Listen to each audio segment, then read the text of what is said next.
Takže dlho pripravované naše malé tajomstvo ohľadom kvalitných farieb Adler a tónovaním ich na naše okná. Hej. Máme tu rôzne odtiene, Julko nám to pripravil. Ďalšie a ďalšie.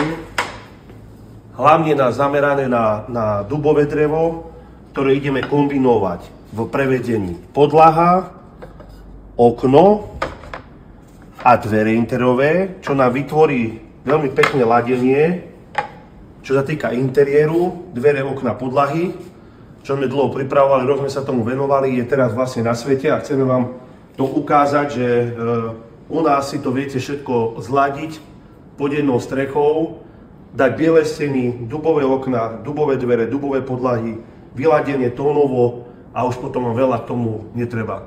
Julko, ty niečo povedz ohľadom toho, že ako sa to celé rodilo, ako sme sa s tým trošku vytrápili a dali sme do toho trošku aj také, by som povedal, to stolárske srdce, že nech to má tú dušu, hej? V podstate myšlienka na začiatku bola taká, že splniť sen väčšiny architektov, pretože každý architekt, keď robí ten interiér, by chcel ten interiér zladiť do jedného odtieňu.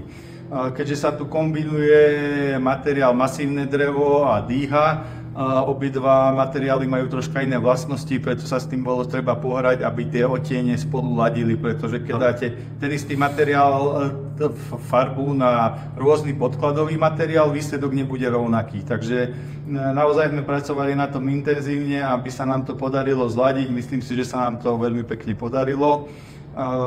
Tie odtiene spolu hrajú a takto zariadený interiér bude určite vkusný a estetický. Ladenia týchto farieb, dýha, podlaha, okno, ďalšiu reportáže ešte vás o tom oboznamovať a povieme si o tom viacej. Ak máte záujem, príďte ku nám do showroomu, vyladíme vám to, pomôžeme vám to a poradíme, ako to vyladiť, aby to bolo čo najlepšie. Takže tešíme sa na ďalšie stretnutie v ďalšom online prenose.